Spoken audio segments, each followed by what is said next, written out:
पौराणिक कथा के अनुसार विंध्याचल पर्वत पर क्रोधन नामक एक बहेलिया रहता था। वो बड़ा क्रूर और हिंसक था। उसका सारा जीवन हिंसा, लूटपाट, मद्यपान और गलत संगति में बीता था। जब उसका अंत समय आया तो वो मृत्यु के भय से कांपता हुआ महर्षि अंगिरा के आश्रम में पहुंचकर याचना करने लगा। उसने अंगिरा ऋषि से कहा, हे ऋषिवर, मेरा कर्म बहेलिया का है। इस कारण मुझे न जाने कितने ही निरीह पशु पक्षियों को मारना पड़ा है। मैंने जीवन भर पाप कर्म ही किए हैं, इसीलिए मुझे नरक ही जाना पड़ेगा। कृपया मुझे कोई ऐसा उपाय बताएं जिससे मेरे सारे पाप मिट जाएं और मोक्ष की प्राप्ति हो। उसके निवेदन पर महर्षि अंगिरा ने उसे आश्विन शुक्ल की पापांकुशा एकादशी विधि पूर्वक व्रत करने को कहा। महर्षि अंगिरा के कहे अनुसार उस बहेलिये ने पापांकुशा एकादशी का व्रत रखा। अश्विन माह के शुक्ल पक्ष की एकादशी के दिन पापांकुशा एकादशी का व्रत रखा जाता है।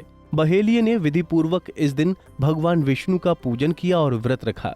भगवान विष्णु की कृपा से बहेलिया को सारे पापों से छुटकारा मिल गया। मृत्यु के बाद जब यमदूत बहेलिये को यमलोक लेने के लिए आए तो वो चमत्कार देखकर हैरान हो गया।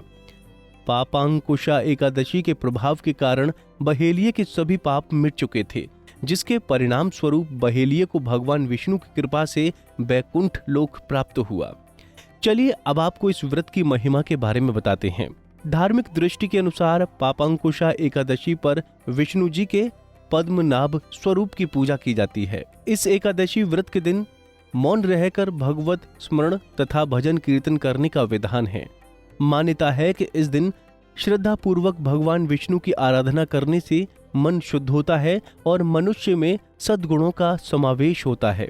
बता दें कि धार्मिक मान्यताओं के अनुसार इस एकादशी का व्रत करने से मनुष्य को कठिन तपस्या के बराबर पुण्य मिलता है। साथ ही सभी मनोकामनाओं की पूर्ति होती है और मनुष्य के सारे पाप कर्मों का नाश होता है। तो दोस्तों, इस दिन पापांकुशा एकादशी का व्रत करने से और पापांकुशा एकादशी की कथा सुनने मात्र से व्यक्ति के पाप नष्ट होते हैं और भगवान विष्णु प्रसन्न होकर उस पर अपनी कृपा बरसाते हैं। कुंडली टीवी डेस्क से तानिया की रिपोर्ट।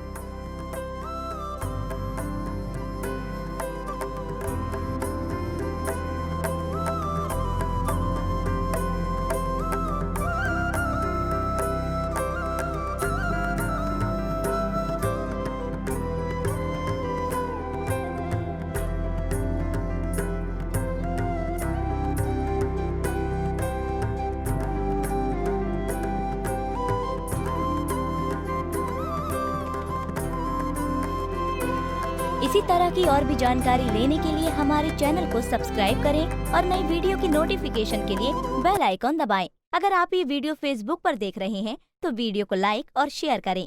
साथ ही अपनी राय कमेंट बॉक्स में जरूर बताएं। धन्यवाद।